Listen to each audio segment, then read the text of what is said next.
Ya, untuk analisis menggunakan univariate deskriptif dan G-square, nanti bisa buka data ini ya, klien 3601, data dan hasil deskriptif G-square. Nah, ini nanti dibuka data Excel-nya. Jadi, data ini tadi kan seperti ini bentuknya. Nah, setelah seperti ini, kita buat ini ya, kita buat codingnya seperti ini. Jadi di codingnya itu sesuai dengan apa yang ada di proposal ya, seperti ini. Nah, saya jelaskan dulu. Jadi di sini nanti ada usia, jenis kelamin, pengetahuan, sikap, dan perilaku. Nah, sesuai dengan tabel ini ya, definisi operasional, yaitu di sini ada pengetahuan, sikap, perilaku, dan untuk variabel perancunya yaitu ada usia dan jenis kelamin. Cuma di sini adalah jenis kelamin ya yang agak aneh ya. Jadi jenis kelamin ini kan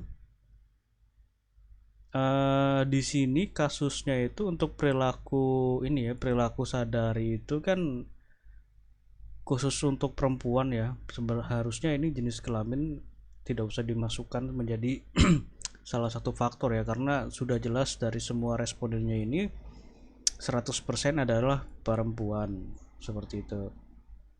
Nah, dari sini nanti codingnya mengikuti ini ya, sesuai dengan kriterianya ini. Nanti saya jelaskan di Excel-nya. Dan untuk analisisnya nanti sesuai dengan ini ya. Nah, univariate ini, univariate deskriptif. Dan ini untuk bivariatnya seperti ini. Jadi ada 3. Oke, untuk kembali lagi ke tabulasinya.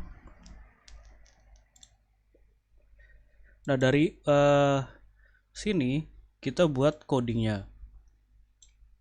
Nah, seperti ini ya. Ini ada rumusnya. Nanti bisa diikuti ya untuk rumusnya. Nah, ini.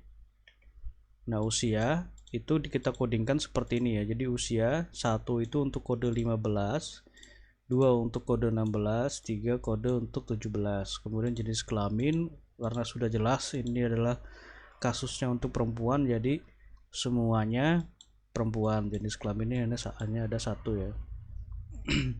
Nah, kemudian untuk pengetahuan di sini kita codingnya sesuai ini ya, sesuai tadi. Nah, ini jika kurang dari persentase benar 75%, maka kodenya ini adalah 1. Nah, ini. Jadi ini ada 10 pertanyaan. Ada 10 pertanyaan. Jadi kalau 75% dari 10 itu adalah 7,5. Oke, jadi yang skor pengetahuan ini kita jumlahkan seluruhnya, kemudian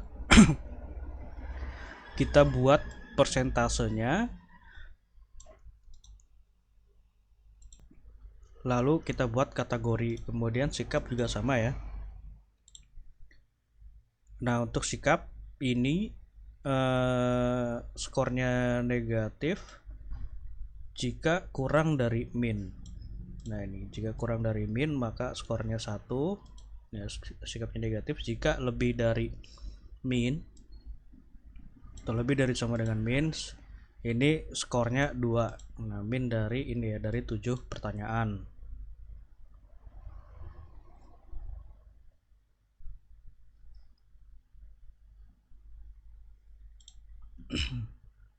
Dan untuk perilaku juga kodenya sama ya. Ini menggunakan skor min, cuma di sini skornya terbalik ya. Kalau sikap itu jika sikapnya negatif skornya 1. Nah, jika skornya positif skornya 2. Sikapnya positif itu skornya 2 ya untuk sikap. Namun untuk perilaku itu jika perilaku baik maka skornya ini adalah 1 ya, lebih dari min itu adalah 1. Untuk perilaku kurang skornya itu adalah 2 ya. Nah, seperti ini untuk codingnya.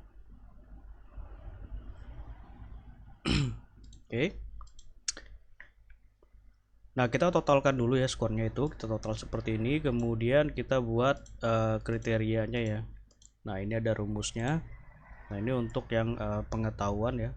cara membuat kriterianya, kemudian sikap ini ya. Nah ini ada rumusnya, kemudian perilaku ini juga ada rumusnya seperti itu, nanti bisa diikuti sendiri. Nah ini adalah untuk kode sesuai dengan apa yang tadi saya jelaskan berdasarkan file Microsoft Word-nya ya. Oke, setelah tabulasinya selesai, kita buat susunannya seperti ini ya. Nanti tinggal di copy saja. Kita buka aplikasi SPSS.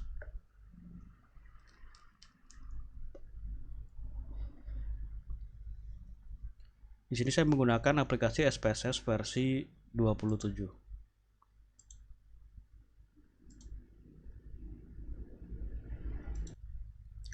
Nah, seperti ini ya. Kita masuk ke variable view. Nah, ini kita copy dulu untuk name di sini. Copy.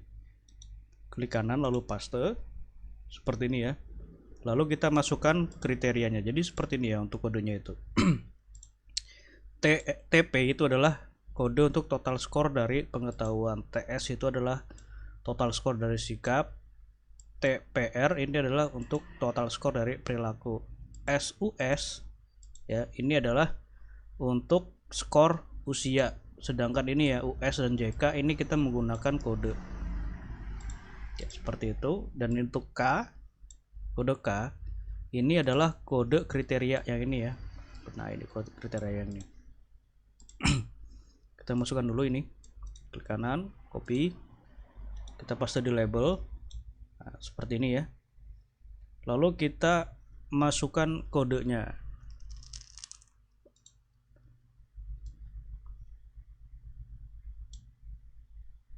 Seperti ini ya. US ini ya. Kita masukkan di sini kriterianya 1.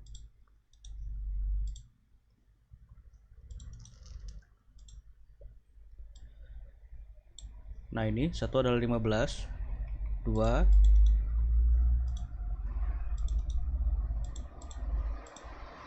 3, 4.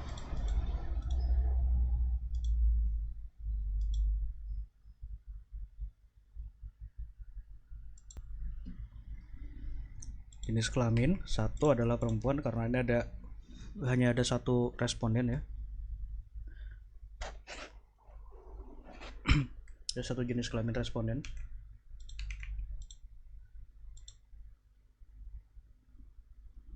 Oke, lanjut kita masukkan kriterianya. Nah, ini KP adalah kriteria untuk pengetahuan. 1 itu untuk ini ya, kriteria pengetahuan. 1 itu kurang, 2 itu baik.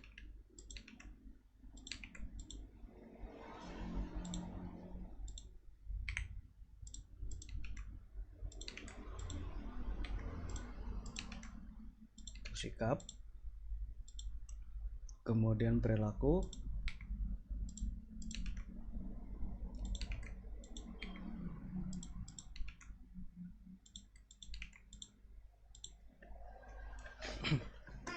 nah setelah seperti ini kita masukkan datanya ya.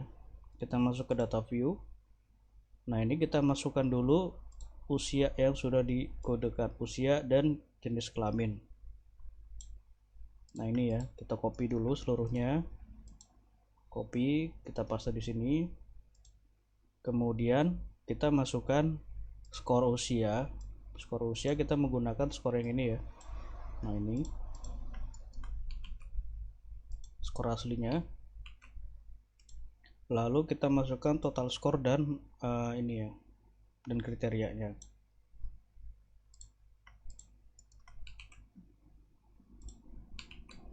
Nah, seperti ini. Lalu kita bisa lakukan analisis. Jadi yang pertama kita lakukan untuk analisisnya itu adalah univariate deskriptif terlebih dahulu.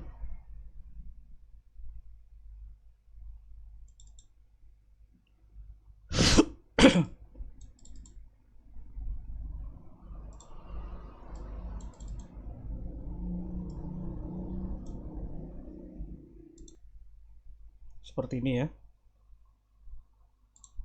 Oke, untuk caranya adalah kita klik analyze, kemudian klik mode deskriptif. lalu kita pilih menu frequencies. Nah, kita masukkan di sini usia yang kode ya. Nah, ini usia, kemudian jenis kelamin, lalu kita masukkan kriteria. Jadi kriteria dari pengetahuan, sikap, dan perilaku. Nah, seperti ini, lalu kita klik OK.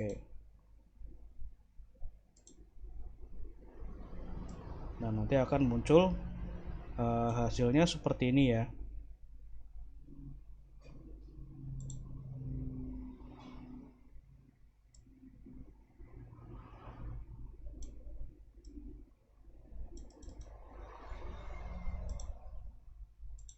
Nah, ini seperti ini hasilnya.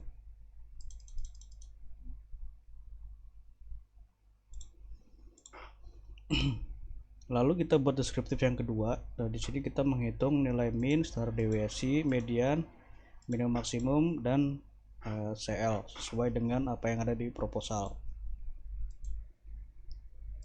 Caranya seperti ini, klik analyze, lalu deskriptif statistik. Kita pilih menu ini ya, explore.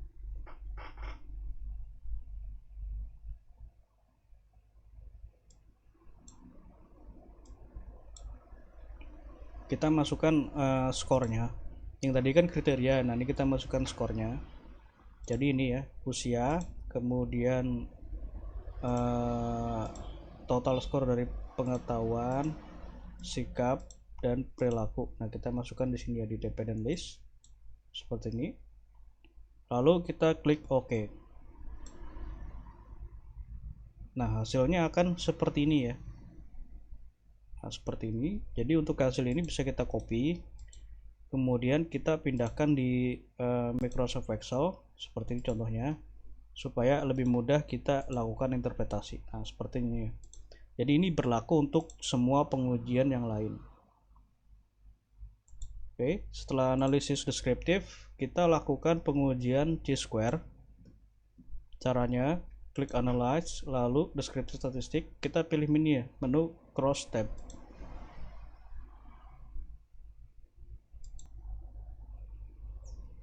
Nah, untuk Chi-square yang pertama itu kita menganalisis pengaruh usia terhadap sikap dan perilaku. Kalau berdasarkan ini ya, berdasarkan apa yang ada di proposalnya.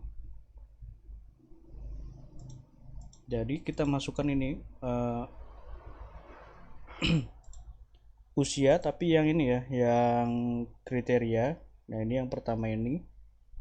Nah, usia, kemudian sikap dan perilaku yang kriteria kita masukkan ke dalam kolom row. Nah, seperti ini. Lalu kita klik statistik, kita pilih menu Chi-square, ini kita centang, continue, lalu klik OK. Nah, nanti hasilnya akan seperti ini ya. Nah, seperti ini hasilnya. Jadi ini adalah cross tab antara sikap dan perilaku, usia dengan sikap, kemudian yang kedua ini adalah sikap dengan perilaku. Oke, seperti ini. Kemudian yang kedua adalah jenis kelamin dengan sikap dan perilaku. Nah, ini agak aneh ya, karena semuanya wanita, jadi hasilnya itu nanti akan error. Oke, kita ganti usia menggunakan jenis kelamin ini ya. Oke, nah seperti ini. Chi-square-nya tidak akan muncul ya. Nah, ini ada warning karena ini hanya ada satu kriteria untuk jenis kelaminnya. Selanjutnya untuk pengetahuan,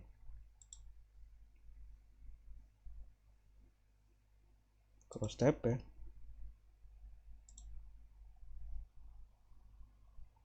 Nah, pengetahuan kita masukkan ke dalam row, lalu klik OK. Nah, ini ya, seperti ini untuk pengetahuan dengan sikap, pengetahuan dengan perilaku.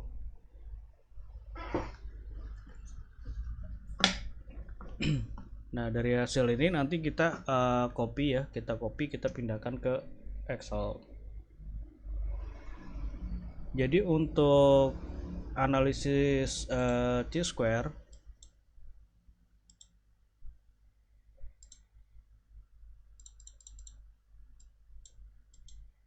itu yang kita perhatikan adalah nilai ini ya. Nah, persen Chi-square kalau di sini, yang ini persen Chi-square. Nah, kita gunakan signifikasi dari ini, asymptotic significance to seeded ya. Nah, dari signifikan ini bisa diketahui kalau apakah ada pengaruh signifikan atau tidak. Nah, dikatakan signifikan jika nilai p-value-nya itu lebih kecil dari 0,05. Nah, contoh ini ya, untuk usia terhadap sikap itu nilai p-value-nya adalah 0,662. Nah, ini ya 0,662. Nah, ini lebih besar dari 0,05, maka itu tidak signifikan. Seperti itu. Nah, untuk yang jenis kelamin, karena ini hanya ada satu, maka akan error seperti ini ya. Nah, ini akan error seperti ini, ada pemberitahuannya. Nah, ini jadi nilai p-value dari c-square-nya itu tidak muncul ini ya. Nah, untuk pengetahuan terhadap sikap, nilai p-value-nya adalah 0,421. Nah, ini lebih besar dari 0,05, maka tidak signifikan. Nah, untuk pengetahuan dengan perilaku, nilai c-square-nya adalah 0,009. Nah, ini lebih kecil dari 0,05, maka ini dapat dikatakan ada pengaruh yang signifikan antara pengetahuan dengan perilaku. Nah, ini ya, pengetahuan dengan perilaku. Oke, seperti itu untuk analisisnya. Jika ada yang kurang jelas nanti bisa ditanyakan. Terima kasih.